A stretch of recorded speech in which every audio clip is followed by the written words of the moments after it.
Hello, this is Gerald Johan van Waas and the educational channel related with the book Sound in Form. Also, two separate volumes are available. The Volume 1 and Volume 2, Development of the Word and Application of the Word. All of the things that are written and can be read in the book are about the meaning of letters, of sounds, and how you can recognize them into daily words, and how you can transform them from words into forms, and how you can recognize the meaning, the underlying meaning. So there is a natural order underlying there that takes care that the combination of letters in words is not a random choice, but is chosen by a perspective that chooses these combinations of letters that makes it best fit. And I had already a lot of examples of words that are transformed into forms and that you could recognize and so on. Why not do something more difficult? Because a lot of words are physical objects and you can recognize the physical features in the letters. Just imagine that there are also some words that have nothing physical at all. They are not even abstract, but they are something of a completely different world. Like the words for colors, the words for numbers. They seem to be completely detached from the reality of physical features that makes up words. So let's investigate the words of the numbers. Is this possible? Is this even possible to realize what is expressed with the letters and letter combinations of 1, 2, 3, 4, 5, 6, 7, 8, 9, and let's take the Dutch versions there as well. I will take all nine words, but I will take a couple of them. Let's start with one or één. So the first thing I did was try to design it by combining the features of the different letters. So one has an oral combination of letters and a written combination of letters. Let's first start with the oral one, because this is what we hear. This is the first thing that we realize. One, W-A-N, in a way, yeah. So the W has to connect to A or full form, physical form, in N somewhere within as a content, and there is a connection. It tries to make a connection with it as one. Whatever you do with this form that I had there, and that reminded me of the number 1, it always comes down to the focus upon the same object. From which angle you try it, whatever you do, you always, with whatever kind of associations that you use with the W, it is like it's surrounded, it's guided, it's supported by certain, let's say waves that direct ourselves towards the center over there. Any direction there, you always come to just one object. It's a bit of coincidence, but let's analyze it a little bit further. So we have this one of a whatever thing it is that comes to a center. So the whatever, the W, goes towards the middle via N or a content that I will discover in the middle. That's the W from W to N. The A we know is a certain size, has a certain expression that we know, that we also realize there how it looks like that we can express like this. This is the oral word one. We also have the written word one. So if we add that to on top, it is expressing what we can do with it and the surroundings. It's more the environment of it. The environment is O, or environment, N, content, E is an evolution or a forming of something.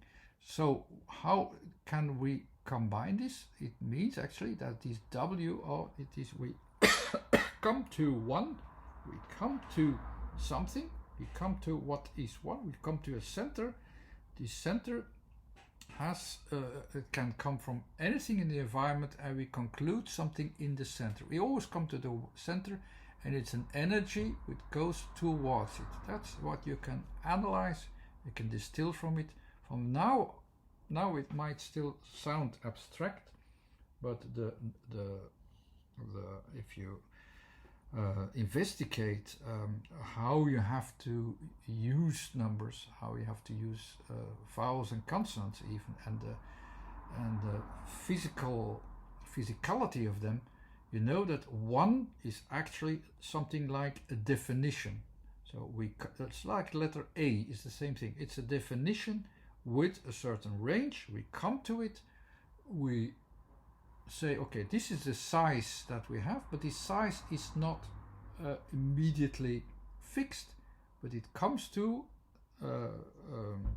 something that we can use all the time. So the one is the center size actually that we're trying to define. That is more or less what is described in this word one. But let's analyze it a bit differently. Let's analyze it a bit more simple. Let's analyze it as if we express waves.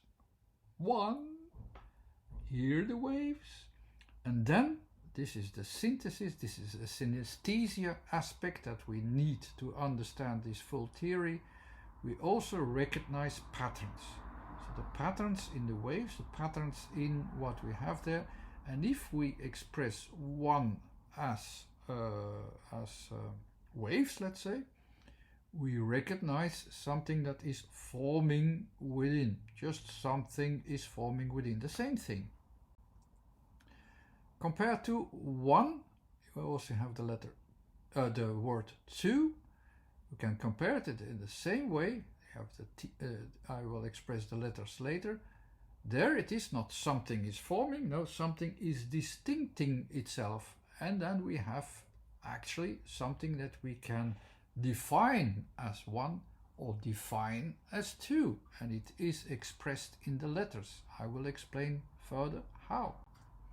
We have the W, we have N in the middle, or with two we have there the distinction, and the distinction in U underneath, and with the W, as you can see there, the surroundings that come to it.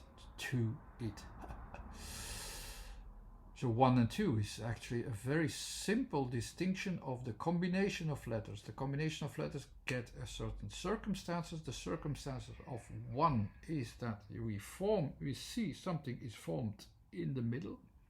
With the circumstances of 2, we see that something is distinctive in the middle, something that is forming itself, but it is forming itself into two directions, into two different objects, into two different parts. And that's the kind of distinction that makes the T and the U, the long U, in combination. Let's go to the comparison with the Dutch words.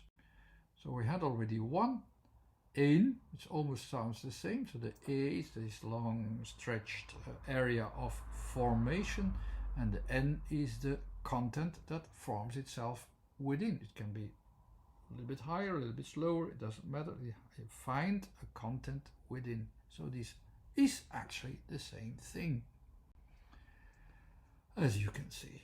Let's go to 2. Now let's express it a little bit different. I have the T, I find something, I have these W as well already, and I have the E. The E stretches itself to the side. It is, yeah, let's see, I see it a little bit as a takeoff. Does it say anything at this point of this first experiment? No, it doesn't yet. So let's express it again in the more simple way as waves and check it again. I have the T, W and the E, which I say, which I hear, and I recognize with my eyes. This eyes is actually this sense of synesthesia, of pattern recognition. This pattern recognition will take the different parts together and make them one part. As you can see, I will take them together in the correct order, and I will emphasize them and recognize them. So the 2 is that part that is somewhere in the middle. It will split the situations. It will distinguish itself different from the 1. As you can see here, 1, or from the 2, sorry, I had 2, not 2, 2. That was the Dutch version, 2. The rest is the T is the distinction, the W there, and then the A, as you can see, the stretch thing, which I always express like that. Sorry for the small mistake. 1 I have here into the expression, and 2. What do I notice here in this kind of expression? It's still correct. It's different than 1 and 2, slightly different. In you have something that is because of the A, something is forming. It is it is forming itself. It is information a little bit, not like U, which is incomplete, but A is getting complete, making it complete. It's making it complete, as you can see there. It's making it complete not just as 1. I expressed it already. 1 is actually, everything is 1. Everything is 1 until you have 2, let's say. So the size of 1 can be small, can be big, until you really have the distinction of 2.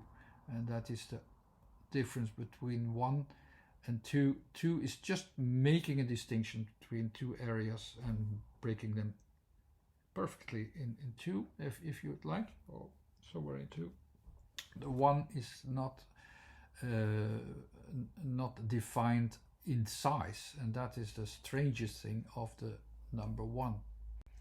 So we have one important feature that adds itself to the numbers. The numbers are not fixed. 1 is a formation that is forming itself. 2 is a distinction, a breaking apart something. So it is a double meaning there as well. So, and in the sounds combinations you have these double meanings. It's not just a plain number. It's not just a digital number. No, it is something information. That's the words are expressing how the numbers are and how we deal with them and how we look at them. What you can already see in 1, it is forming itself in a certain area, or it is breaking itself apart in a certain area as 1 or 2.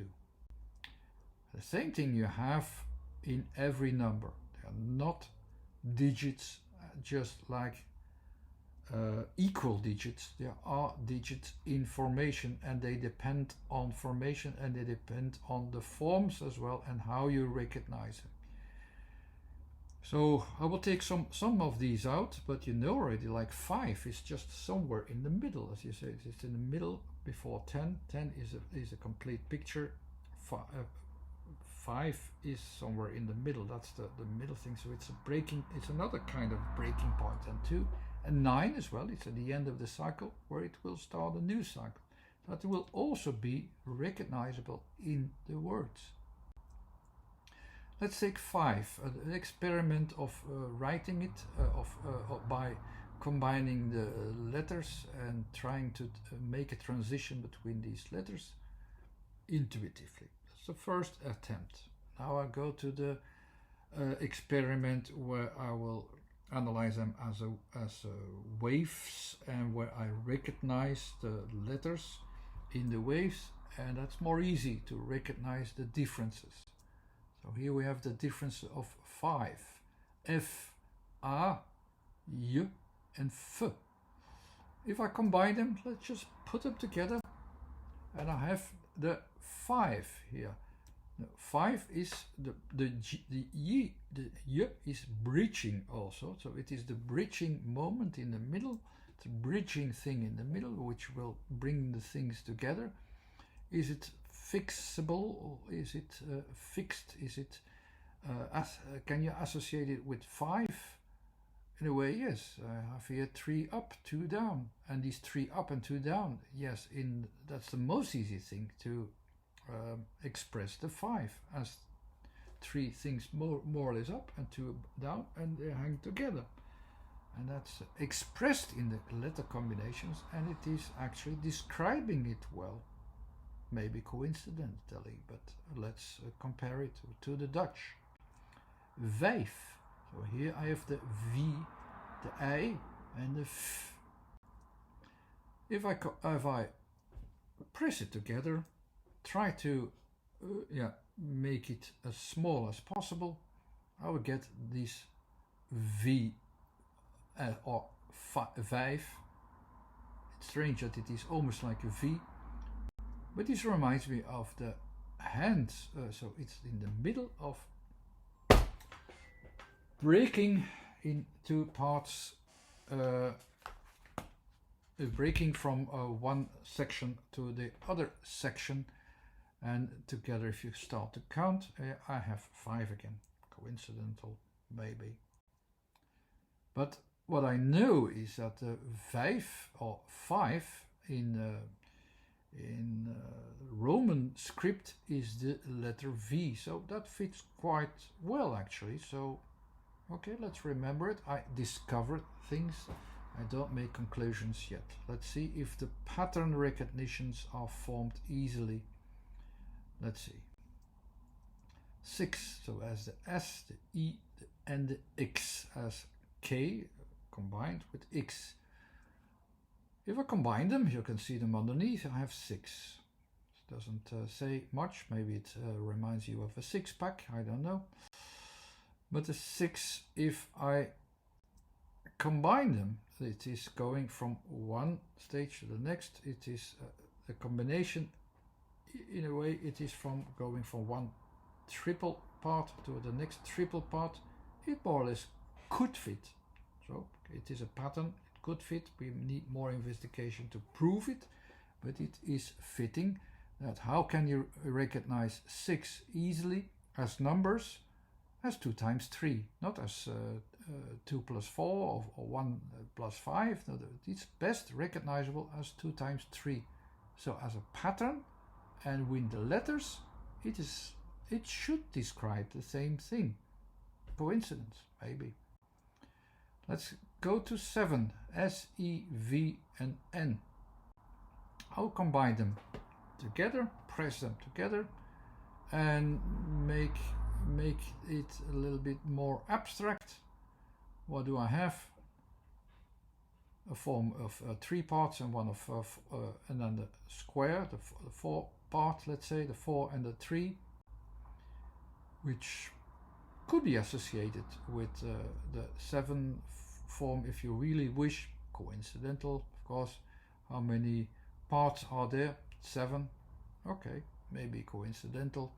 But what is not coincidental is that 7 is actually describing the combination of the S, the V, and the N, and if you combine them into the middle, you have you can easily fit them with the combination of the triple and the square, the 3 with the 4, and how is the easiest way to describe the 7 and to recognize the 7, not as one thing with 7 different parts. It's almost impossible to imagine that. You can almost not make it very easily, but by combining 3 with 4, that's a very good way to describe 7 and to recognize 7, and it fits with these combinations of letters. For the 9, it needed a little bit more effort to understand what was going on there, because not always in all the numbers you can immediately recognize patterns that fit 100% in all kinds of variations with the numbers themselves. Especially with higher numbers, like you have 9, it is not easy to have just to recognize if you have 9 different objects on the table that you can either immediately say, oh yes, I have here 9, that's what I can use it for. No, what you always have in the numbers is, with the words of the numbers, is also a function. So we have a function, sometimes also how it looks like, how it what it expresses, how it looks like, mostly as the amount of let's say things that we name 9 or 8 or 7 or whatever it is. That is the association in the word.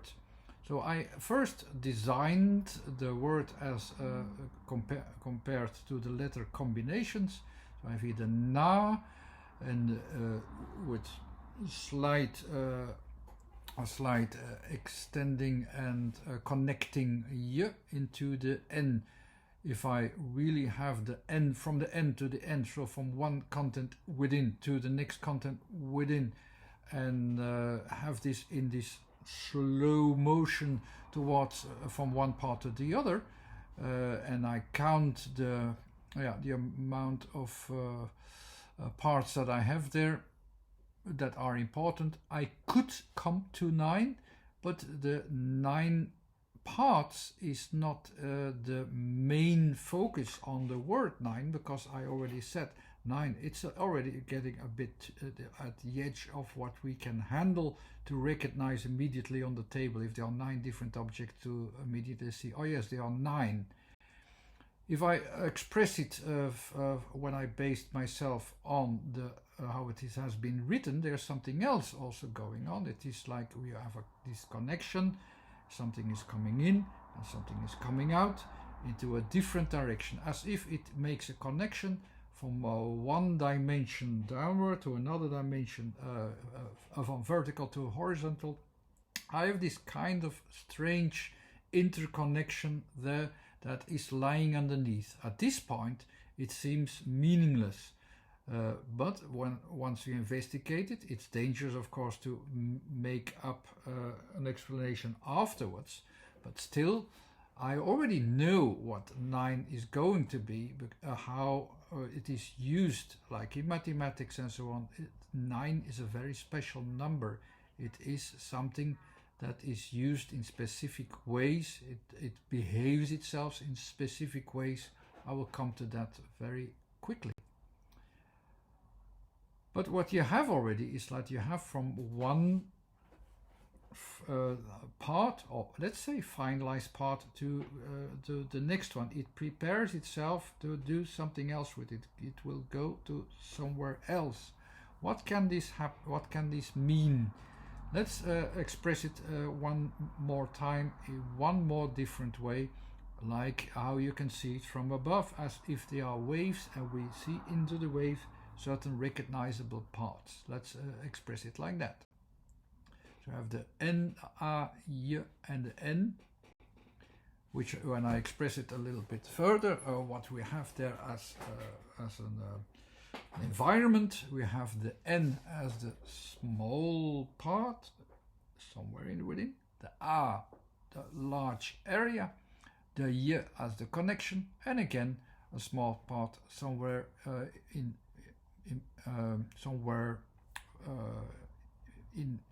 inside, let's say, or somewhere that is also added. This 9, we have the expression with the N, the A and the N.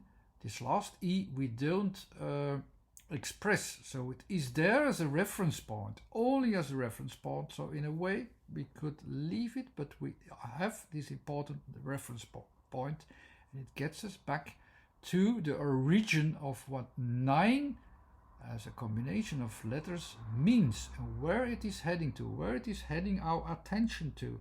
to this part that is not filled in yet. Let's explain it. How we calculate with a 9 in a very old traditional way, how they count with these frames, let's say, I don't remember the name, like they still do in the East, and they can calculate with this very easily. You have 9 different balls on it. Once it crosses the 9, you have to go to the next level.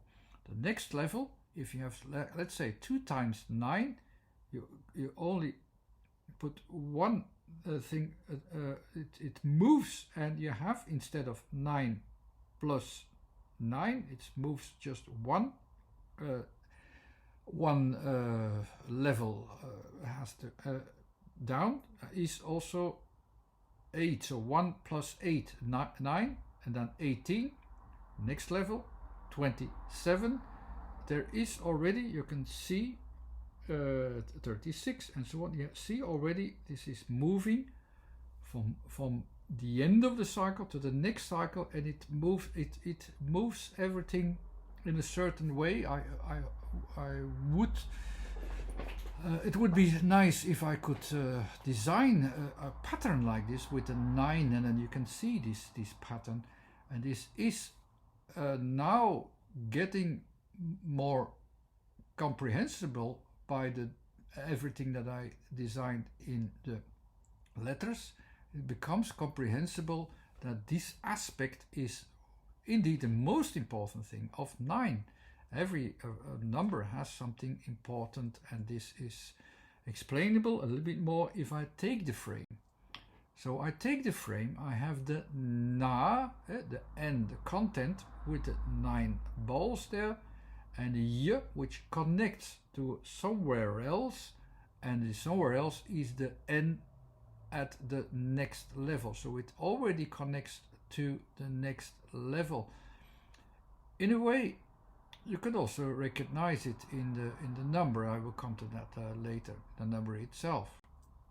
But what you have is you have a fixed 9 numbers. There are not more than 9 numbers, which already refers to the next level, and the way how you calculate it, it is recognizable in this pattern of the pronouncement of 9. As you turn this a little bit down, you will also recognize the number 9 as well. So the conclusion of this video is that words of numbers are not just references of numerical digital orders. They also describe how we use these numbers, how we recognize these numbers, and how these numbers behave in the environment. I also took a few examples out of it, but it was a challenge to do so, because it's not very easy, but you could already understand how there was indeed a reference in each number, in each word of the number, that increased the number itself, but also was about how the numbers are formed. And the funny thing is that you can also recognize these things in the Latin script, in the 1 and the 5 as the V, and in the IX as the 9, where it turns also one part back.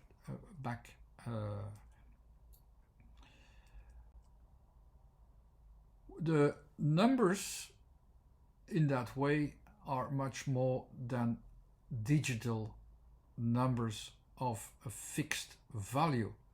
The 1, for instance, we learned in this video that it was about looking for a definition of what was a center value. The center value had not a fixed value, but it is an area of formation. Somewhere we have a range where we can focus upon, and this range is the 1. And the way how we think with 1 is the same kind of associations that come into our mind that are fitting with the word 1 much more than with the number 1 alone. The 5 we already saw as the turning point number, also because it's exactly in the middle. And the 9, we already saw that it is connecting to the next level. Okay, this was a bit more complicated, but I wanted to do this because it was a challenge for me to also, yeah, I cannot say it is already a proof, but you have a way of direction making in letters that you can analyze, and even analyze it in combination with numbers. The letter combinations you can learn via the book The Development of the Word. If you want to learn more relationships that want to discover more relations that exist in reality and compare it even to spectrograms and so on, you can have the application of the word as a guiding book. This was Gerald Johan van Was, so website too, and you can subscribe to the YouTube channel if you would like to keep you informed. Thank you very much. Bye bye.